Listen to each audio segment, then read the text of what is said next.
Welcome back to the course. A little thing before we start, let me know how the audio is in this video. After a lot of tinkering, I think I finally fixed at least 80% of the issues. There's still some fine-tuning to do with the volume and stuff, but it shouldn't at least cut my voice out anymore. Anyway, today we'll be learning about hitboxes and hurtboxes. Every game that has a damage system has some form of hitbox and hurtbox system that actually enables that to function. Let's actually take a quick look at how they function in theory or in flowchart form so we can actually get a better understanding of how they would work and how we want to go about designing them ourselves. So I've actually designed this flowchart so I can link it up as we go, that way it's a bit easier to kind of understand it. So here we have a health handler, a hurtbox component and a hitbox component, or handler, and a handler, right? So this has always been a thing that actually confuses me quite deeply, and I think it's just because of how they're worded. I can never remember between which one, hitbox or hurtbox, applies damage and takes damage. And it's actually relatively simple. Hurtbox does the ouchie, hitbox receives the ouchie. And that's the easiest way my brain has managed to actually kind of remember this. So let's kind of link this up in like a timeline fashion, right? So from left to right, the hurtbox will apply damage, the hitbox will receive that, and yet it won't do anything to the health itself. It will just kind of emit a signal or attach to another thing that will handle taking the damage properly. So this is kind of just turns into a container for whatever value this is passing through. And that's kind of how we want to get these set up and going.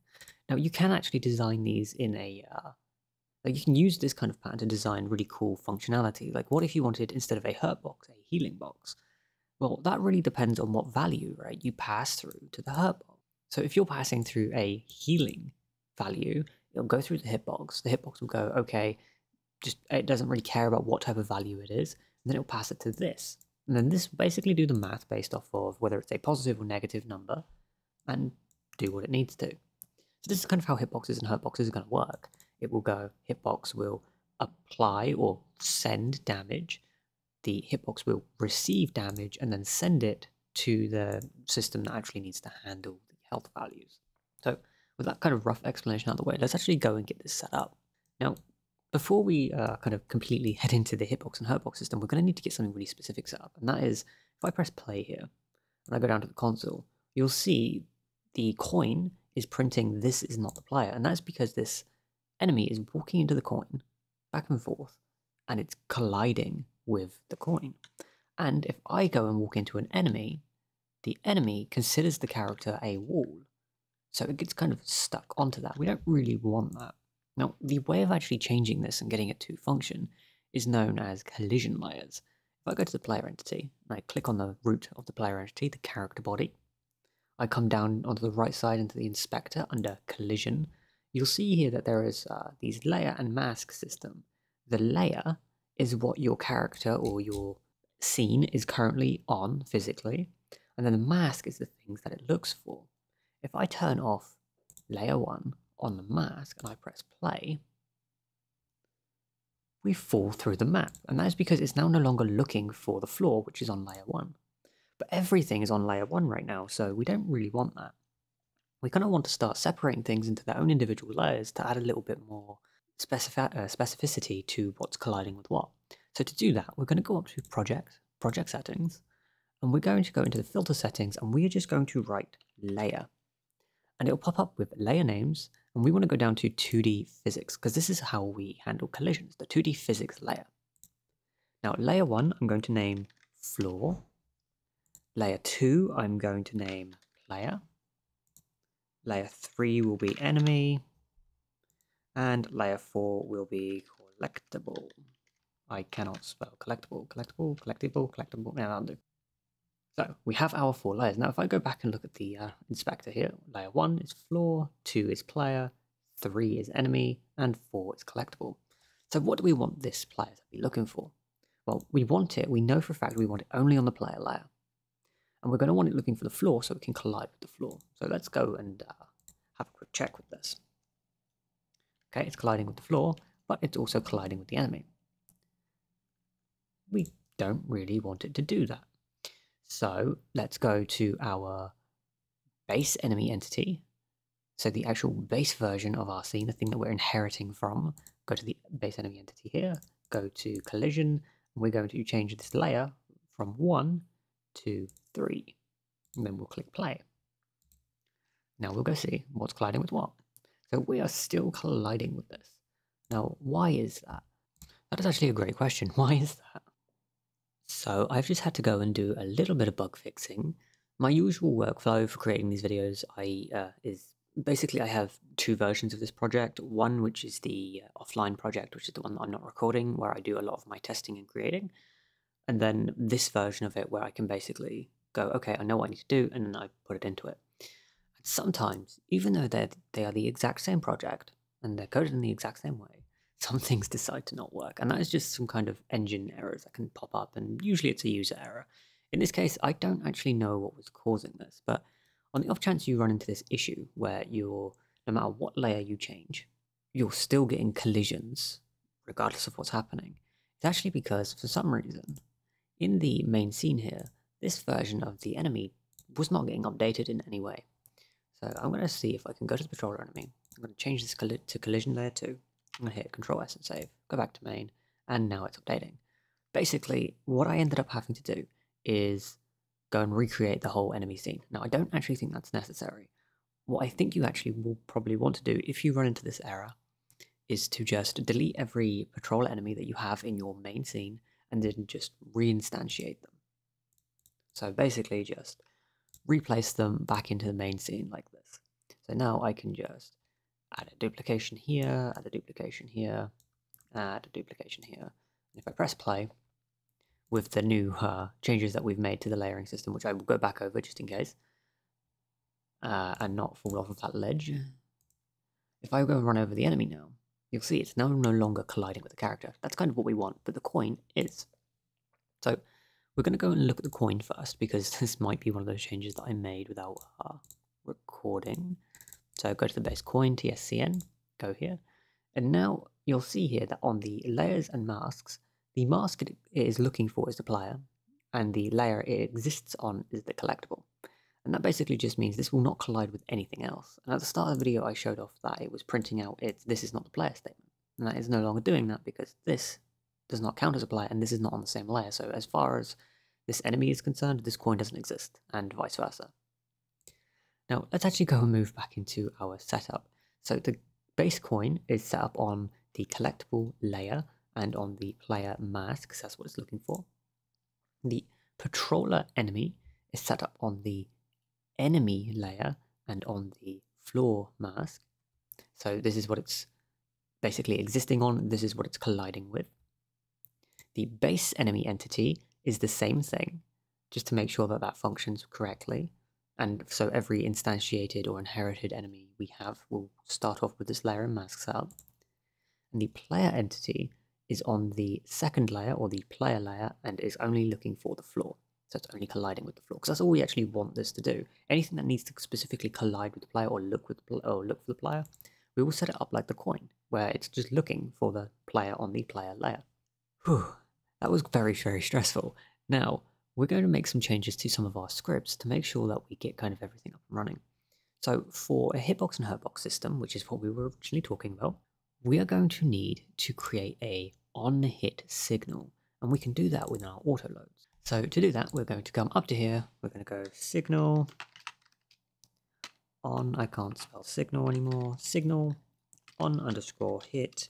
It's going to want a value of type int, and then we'll do the same thing where we go and create a new function for it, like we've always done with the rest of our functions. Give it a void return type. And all we're going to do here is onHit dot emit and pass through the value. There we go. So that is that sorted, or it's going to be grumping with me because I forgot to put emit at the start of the function. There we go. I'm a bit flustered right now. Now, with our signal set up and sorted, we can just start kind of working on the hitbox and hurtbox. Now, we're going to go and work on the hitbox first. The hitbox is kind of the more complicated part of this code compared to the hurtbox. So to do this, we're going to create a new scene. It's going to be of other node, and we're actually going to set this to the type of area 2D. And area 2D is, if we go and look at our coin, it's the same type of system here, where all this is a collision area. It's not got any physical properties, it just is an area that something can move into, collide with, and it'll start getting data off of that. And that's kind of what we want for our hitboxes and hurtboxes.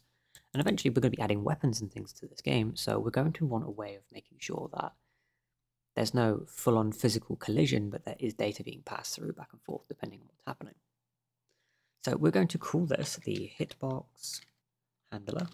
Hit Control S and save. We are going to go and save this into the handlers folder. We're going to go and hit Control A, and we're going to want to give it a collision shape. And then we'll highlight the hitbox handler again, hit Control A, and give it a timer, because we're going to need a timer for a very specific reason. Now, this timer, I'm actually going to call the capital I invulnerability. I don't know if I'm spelling that correctly. It'll do. So we want an invulnerability timer. What that's going to do is go, okay, something has hit me. I have done the damage thing, or I have received the damage thing. I do not want to get hit anymore for a certain period of time. Now, this is actually kind of a band-aid for a larger problem that I won't be kind of covering in this video, that we'll be covering in a much later video when it comes to filtering. But I'll talk about that a little bit more as we go. So we have our collision shape and our hitbox handler. We don't actually need to set up the collision shape at all. This is just here as a placeholder for when we want to do the shape on each enemy or each thing that wants to have a hitbox. So we're going to add a new script to this. We're going to give it a class name of type hitbox handler. There we go. We're going to want access to the ready function. We'll write pass in there for now. And we're going to want some onReady variables for the collision shape and the invulnerability timer. I'm going to make sure these get typecasted correctly as a collision shape, that's a collision object, as a collision shape 2D, and as a timer. Now we need to kind of think about what we want to do here. Well, I'm going to first grab a new signal. Now this is a very kind of specific way of doing this and isn't entirely necessary. I just like to use signals every now and then when I get a chance to. And we'll need one signal and one exported variable. And this is just going to be called the invuln underscore time. So the time that we are invulnerable for. It will be a float and it will equal 0.0. With all of our basic variables set up, and this being angry with me for, I forgot to add var, there we go. Yes, with all of our basic variables set up, we're going to need to connect two things in the underscore ready function.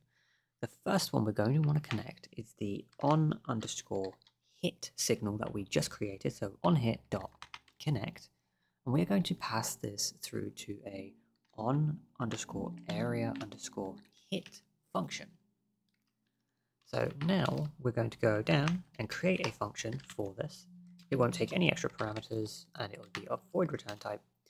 And it's just going to do one thing right now. It's going to print the word hit. And then we'll kind of modify this as we need to as we go. So that's what that's going to do. That's going to print the word hit for us when it gets, or when it collides or connects to something. And then we're going to want a connection to the invulnerability timers. So invulnerability timer dot, we want the timeout function. And then we're going to connect. Why are you being grumpy with me? Stop it. There we go. We're going to want to connect to a on underscore invuln underscore timer underscore timeout function. And then of course we're going to want to go and create a function for that. Has no extra parameters and is a void return type. And I'm going to write pass because now we want to kind of decide what we're going to want to do when we actually take a hit, right? So on area hit, so when we actually take the hit, the first thing we're going to want to do is take our collision shape and we are going to want to kind of disable it to stop it from kind of doing anything. So what I'm actually going to do here is I'm going to kind of separate this into another new function. I'm going to actually, let's do this above the area on hit, or on area hit.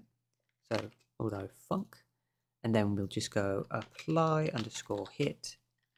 Won't have any extra parameters, but will be void return type. And we're going to want to grab the collision shape 2D. Now we can do collision shape 2D dot disabled and then set that equal to true. But with a lot of things going on, sometimes it can be a bit of a problem for the engine to try and do a lot of things in the same frame, especially when it's trying to do other things with the specific collision shape. I.e., if the collision shape is trying to collect collision data and then it's trying to set itself to disabled at the exact same time, it can cause a problem. So to kind of get around this, what we're going to do is use a very specific method. We're going to use collision shape underscore 2D dot set deferred. Now, what this is going to do is it's going to set a property to a specific value. Now, we need to use a string name for this. So the property we want to set is the disabled function, or the disabled property, and we want to set that to true. Now, what does call deferred and set deferred actually do? Let's go and click into this and find out. Assigns a value to the given property at the end of the current frame. This is equivalent to calling set through call deferred. Now, at the end of the current frame is very, very specific. It's basically saying it's done everything it needs to do in this frame, and at the very, very end, disable the hitbox in this case, or disable this collision shape. And we kind of need it to do that. So this is going to be the easiest way of doing that for us. Sometimes you'll run into some errors where it kind of says, hey, use call deferred or use set deferred. It'll kind of give you a good warning about this, and that's a good thing the engine does. So with that done, we now want to just start the invulnerability timer, right? Because we've now been hit, our timer or our collision shape has been disabled, we cannot get hit anymore. Now we're going to want to reset that collision shape so it can be enabled, and we're going to do that through the invulnerability timer. And we're just going to go start, and then in the parentheses, pass through the invuln time. What this is going to do is start the timer, and then it'll tick down however long our invulnerability time is, and then it will fire the timeout signal that we connected to, which is down here, and then that can do something for us.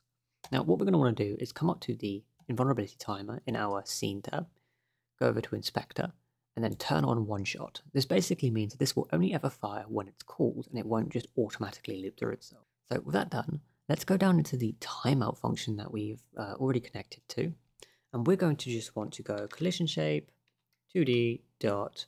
We can do another set deferred if we want to, but in this case there is a very good option for just using disabled and then setting that equal to false. Done. So this is our loop. We get hit, we disable our collision shape, our timer runs. When the timer finishes, we re-enable our collision shape, we can get hit again. Which now means we now want to put the on area hit somewhere.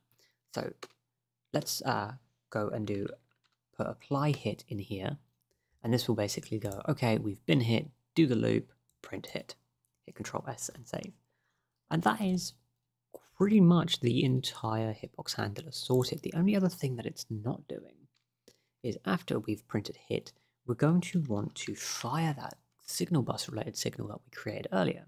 So we're going to want to go signal bus dot emit signal, or on hit. So emit on hit, and we're going to want to pass in a value. Now, we don't have a value right now to kind of pass through, and that's something we'll be kind of figuring out a bit later. This is kind of where some of the filtering comes in, because we're going to want multiple damage values. So one enemy can take 1 coin from the character, another can take 5 coins from the character. That way we can have some kind of difficulty in the game, and some more caution around certain enemy types. But for now, we only have 1 enemy, and it doesn't actually have a damage associated to it, so we're just going to pass through 1. Then we're going to hit Control S and save. Now, let's go and actually set up the Hurtbox version of this as well. The Hurtbox is going to be a lot simpler. It's going to be another area 2D. We're going to rename this to Hurtbox handler. Hit Control S and save. Save under the handlers. Hit Control Shift A. Sorry, not Control Shift A. Control A to add. And we're going to want to add again a collision shape and give the Hurtbox handler a script. Now we'll give it a class name. So class underscore name Hurtbox handler. Give it access to the ready function because we're going to need to connect to some signals in here. I'm going to write pass so it doesn't give me any errors. I'm going to pull the collision shape across. Typecast it as a collision shape 2D. And now in the function here for the actual collision shape itself, we are going to just connect to the area entered signal. Now if we go look at our base coin again, this is how we actually connected it before. There is no extra things we need to say here. We just need to kind of call the signal itself. So body entered. So on the Hurtbox handler, I'm going to look at this, go to the node, go to signals, and I'm going to kind of decide here which type of signal I'm going to want. I could use body entered, and that is definitely one way of doing it, but we're looking for the hitbox specifically, and the hitbox is an area, so we're actually going to want on area entered, and that has the type of area, area2D. So we're going to go area entered dot connect on underscore area underscore entered, give it the function of underscore on area entered, give it its parameters of area, area2D, and then give it a void return type, and inside we're going to write pass. Now, this area, we're specifically actually going to want this to be of type hitbox handler, because that is actually what's going to get passed through, and that's going to be a hitbox handler. So we want the hitbox handler to be a thing. And now I'm going to use some really convoluted logic, and it's basically going to say if not area, so if the area is not, and then we're going to say is a hitbox handler. So what does this say? This is a redundancy check. This is going to pass through a hitbox handler, and this is basically saying if this is not a hitbox handler. So if it is not a hitbox handler for some unknown reason, we're just going to return. And if it is a hitbox handler, we understand that the hitbox has a signal. Now there is another check you can do with this. You can go if area dot has, and then you can go has signal, and then you can pass in the string name for the signal on underscore hit. And this is basically just going to go, okay, let me check what this area has. Does this area have this specific signal? If it has this specific signal, I want to do something. So in this case, it will go, I want to go and do area dot on hit and just emit that signal. And this is how you can connect to signals across scene without actually completely linking them together. And then I can just go print area hit. I'm going to actually throw this within the if statement there, and I'm going to do another one just below it for bug testing purposes. I'm going to go area not hit. So now what we've got to do is kind of connect these two things together. So let's go into the player entity. Let's go Control-Shift-A and add, and we're going to want to add a hitbox handler to the player entity. Now we're going to zoom in a little bit, go to the inspector. We're going to right-click on the hitbox handler, come all the way down to the bottom here where it says editable children, so we can edit the collision shape. We're going to give it a new circle shape. I'm going to scroll this up a little bit. I'm going to make this quite big for now. Usually good habit is to have the collision for the hitbox about the size of your player and just a little bit smaller. So a good word here would be about this big. This is about a decent size for the hitbox. And then I'm going to go to the hitbox handler in vulnerability time of 1 second. Control S and save. I'm going to do another print check on the hitbox handler here. So on apply hit, we're starting an vulnerability timer. So what I'm going to do here is just before the invulnerability timer starts, I'm going to print invuln started, and then I'm going to copy this print statement, come down to invulnerability here, paste this in, and then change started to finished. This is kind of my way of doing some debugging without actually having to go through the debugging editor, which is weirdly common, and honestly, I'm going to teach you how to use the debugging editor. It's much better than print statements. Yes, now we have this setup. What is this hitbox handler going to be? Well, this hitbox handler is going to be on the collision layer of player, and it's not going to actually be looking for anything. And if we go back to the script, that is because we're not actually connecting to the on area entered signal in here. So all this needs to do is kind of just look pretty on the player layer, and that's it. So we'll hit Control S and save. Now we're going to go to the base enemy. I'm going to hit Control Shift A and add a hurtbox handler in here. I'm going to immediately set the collision layers up for it. So it's going to be on the enemy layer and it's going to look for the player. I'm going to hit Control S and save. I now need to go editable children, give it a collision shape, and then hit Control S and save, which means with this actually in our base enemy entity, I can go to the patrol enemy entity and I can modify the collision shape for it here. That way it's actually specific to the patroller. And Control S and save. And there we go, we're done. So now I'm going to go back to main, and I'm going to hit play. We're going to see if it throws any errors or has any problems with us. There you go. Invuln started, invuln finished. Invuln started, invuln finished. And that's it. It's as simple as that. It takes 1 second, and then we can go back to being hit again. And if I just follow it, it's always going to be 1 second. So that's that setup, but what's not set up right now is a kind of pseudo damage system that we wanted to have, and that's where the collectible manager is going to come in. Inside of our collectible manager, we are going to grab the signal bus. We are going to connect to that on_hit signal. So onHit dot connect, and we're going to connect this to on_player_hit. Create a new function for it, and this is just once again onPlayer_hit, and it's going to need a value of type int with a void return type, and we're pretty much just going to want to copy this code right here. Now there is a really specific thing with kind of doing this that makes this type of system kind of useful. We're always going to have just this one piece of code for connecting or collecting things, right?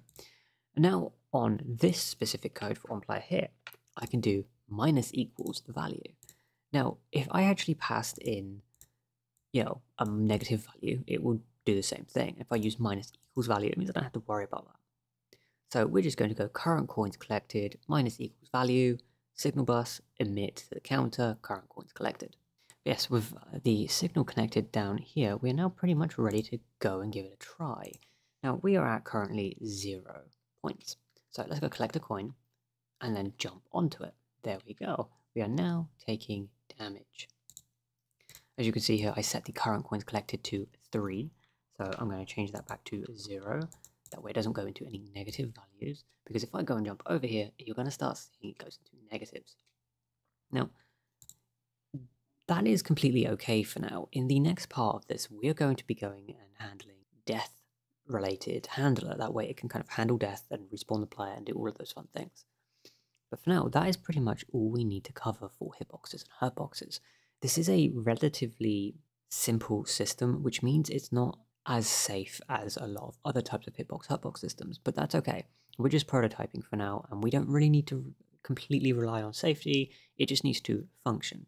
We will come back to this and apply things like filtering and different damage values and a few other things to get it to function correctly and how we want it to. But for now, thank you for watching. I hope you've enjoyed this, had a good day, and are having a great game dev journey, and I will see you in the next video.